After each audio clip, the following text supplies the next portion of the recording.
Big names వాళ్ళు, big names, but కానీ వాళ్ళ కోసం ఎవరు వెళ్ళా. అదే ఎగ్జాక్ట్, అంటే వాళ్ళు తెలిసిన మన స్టార్స్ కాదు కదా ఫ్యాన్స్ వెళ్ళడానికి. తెలిసినా కూడా ఇప్పుడు మీరు ఫాస్ట్ అండ్ ఫ్యూరియస్ ఈ సిరీస్ ఉన్నాయి, అవును, you don't go there because of ఫలానా రాక్ ఉన్నాడు, డ్వైన్ జాన్, దానికి వెళ్ళట్లేదు మీరు. అది స్పెక్టకల్, అది వెహికల్స్, చేజెస్, యాక్షన్, ఇది అది. సో అప్పుడు ఏంటి, మీకు తెలిసిన యాక్టర్ ఉండొచ్చు కానీ వాడి కోసం సినిమాకి వెళ్ళటం మానేశారు హాలీవుడ్లో. అది నేను చెప్పేది. You know, so true, yes. So ఇవన్నీ I honestly believe Raj Kumar లేకపోయినా కూడా ఈ సినిమా ఇంతే ఆడుతుంది. ఆ ట్రైలర్ బట్టి, దాన్ని బట్టి రాజ్ కుమార్ బదులు ఆ రేంజ్లోనే ఏ యాక్టర్ ఉన్నా కూడా మోరల్లెస్. అదే మీరు ప్రభాస్ ఉన్న సినిమాలో మీరు ఎవరినో పెడితే ఆడకపోవచ్చు, అది నేను చెప్పేది. అది ఎందుకంటే దాని డిజైన్ కూడా వేరే ఉంటుంది. అవునవును, అందుకే ఆటిట్యూడ్ అసలు ఆ మోడల్ మారిందా అని అడిగింది కారణం అదే. బికాస్ ఇంతవరకు మనకి తెలిసి మన స్టార్స్ ఎలివేషన్స్ లేకుండా స్టార్స్ అయ్యుండి బట్ ఒక ఎంఐ మిషన్ ఇంపాసిబుల్ సిరీస్ లాగా లేదు ఒక ఇలాంటి వాటిలో చూసిన సందర్భాలు చాలా తక్కువ. బికాజ్ మామూలు మన సినిమాలో హీరో ఊరికే ఇలా తల తిప్పితే కూడా దానికి ఒక ఎఫెక్ట్, ఇది ఒక స్టార్ హీరో. అలాంటిది showing them like normal people వచ్చింది అలాంటి సినిమా. అసలు ఒక రుద్రమైన నాకు గుర్తుంది, చిరంజీవి గారు నార్మల్గా మెగా స్టార్ అయ్యింది. డెఫినెట్గా ఐ ఫీల్, అంటే ఇప్పుడు బాలచంద్ర గారు ఉన్నారు, అఫ్ కోర్స్ బాలచంద్ర గారు ఈ టైంలో తీయలేదు అలాంటి విశ్వనాథ్ గారు, ఆఫ్ కోర్స్. నాకు తెలిసి వెన్ ద టైమ్ సాగర్ సంగమం ఆ టైంలో తీసినప్పుడు Kamal Haasan image would have been very different. అప్పుడు వచ్చిన కమల్ హాసన్ ఫిలిమ్స్కి సాగర్ సంగమంకి ఏమి ఏదో ఉండదు.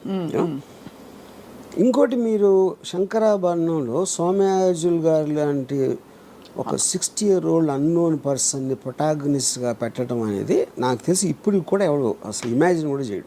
అలాగే ఒక అంత పొడుగ్గా ఉండి ఆల్మోస్ట్ యూనో డస్కీ కాంప్లెక్షన్తో మంజు భార్గవ్ గారిని హీరోయిన్గా పెట్టడం కూడా ఎవరు ఊహించుకోలేరు మీరు అన్నట్టు. బట్ అది కూడా ప్రొటాగనిస్ట్ని మీరు నాన్ యాక్టర్ని ఎవరు ఐఏఎస్ ఆఫీసర్ని తీసుకొచ్చి పెట్టడం అని దానికన్నా రిస్క్ అయితే పరాకాష్ట. ఇది కరెక్ట్ రైట్. బట్ అది కూడా మీరు అన్న వన్ ఆఫ్ ద మోడల్స్లో ఆఫ్ దీస్ అవుట్లయర్ ఫిల్మ్స్, అంటే ఆడ్ ఫిల్మ్స్ అంటాం కదా. ఈ అంటే ముందు పికప్ కాలేదు, బట్ తర్వాత బాగా పికప్ అయ్యో కల్ట్ ఫిల్మ్ అయిపోయింది. ఇదేమో స్త్రీ 2 ఏమో పికప్ అవుతుందో లేదో తెలియదు, బట్ ఫస్ట్ డేనే ఎంత బ్లాక్ బస్టర్, ఇంకా దాని గురించి ఏం మాట్లాడక్కర్లేదు అంతే.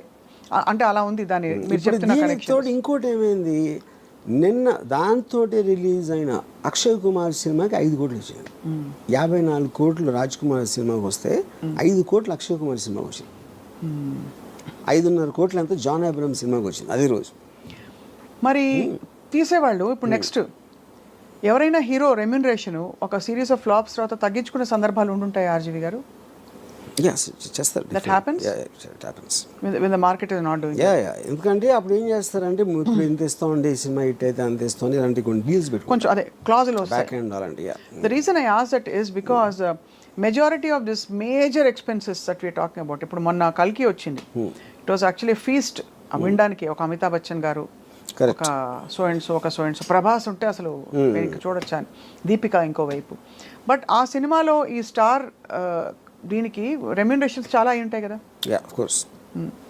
ఇప్పుడు అలాంటి సినిమా తీసి ఒక బ్యూటిఫుల్ అటెంప్ట్ అని మంచి పేరు తెచ్చుకుని, బట్ రిటర్న్ ఆన్ ఇన్వెస్ట్మెంట్ చూసుకుంటే 500 కోట్లకి 150 ఎక్కువ రావడం బెటరా, లేదు ఇలాంటి ఒక కొత్త స్కూల్ ఆఫ్ థాట్ బయలుదేరి న్యూట్రలైజ్ చేసే ఎఫెక్ట్ బెటర్ అంటారా?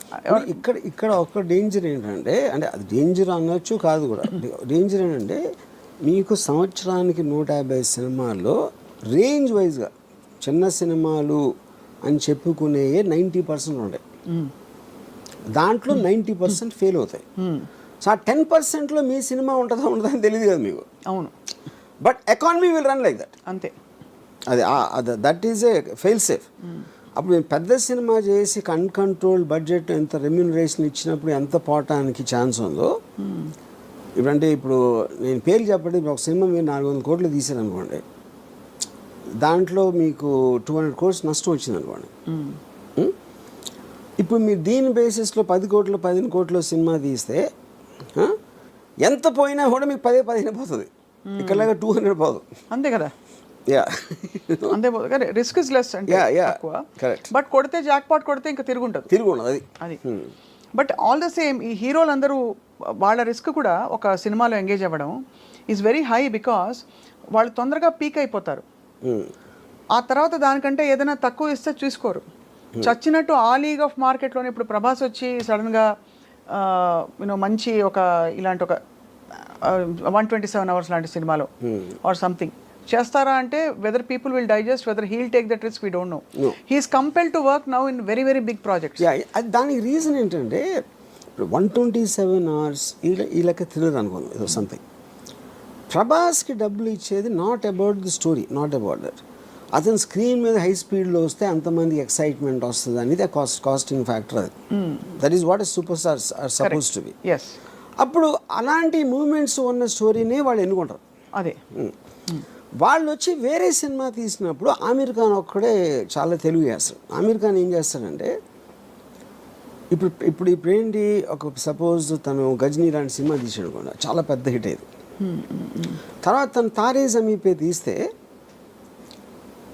తారే జమీన్ పేలో చూస్తారా, అది మంచి స్టోరీ, కానీ గజనీకి అలవాటు పడిన వాళ్ళు దీన్ని చూస్తారా అంటే దానికి ఆమీర్ ఖాన్ ఏం చేశాడంటే గజనీ నమ్మిన ప్రైస్లో 1/10 కమ్మాడు తారే జమీన్ పే. అప్పుడు ఆమీర్ ఖాన్ లాజిక్ ఏంటంటే నేను ఈ సినిమాలు కూడా చేస్తాను, కానీ ఆ ప్రైస్కి అమ్మినప్పుడు ఆ ఆడియన్స్ని నేను రీచ్ అవ్వలేను. దీని ఆడియన్స్ దీనికి ఉంటారు. కరెక్ట్. యా, అప్పుడు ఏమైంది, గజనీ కాస్ట్ 40 crores అయితే ఇది 5 crores అయింది. 5 crores అయ్యేటప్పటికి ఇది కూడా 60 చేసింది. 60 crores తారే జమీన్ పే. అదే ఒక 90 చేసి ఉండొచ్చు. 60 కాకపోయినా 10 చేసినా కూడా హిట్టే కదా.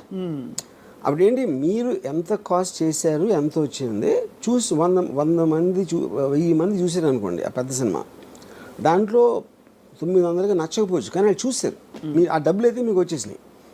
ఇప్పుడు ఇక్కడేమో 100లో 90 మందికి నచ్చినాయి.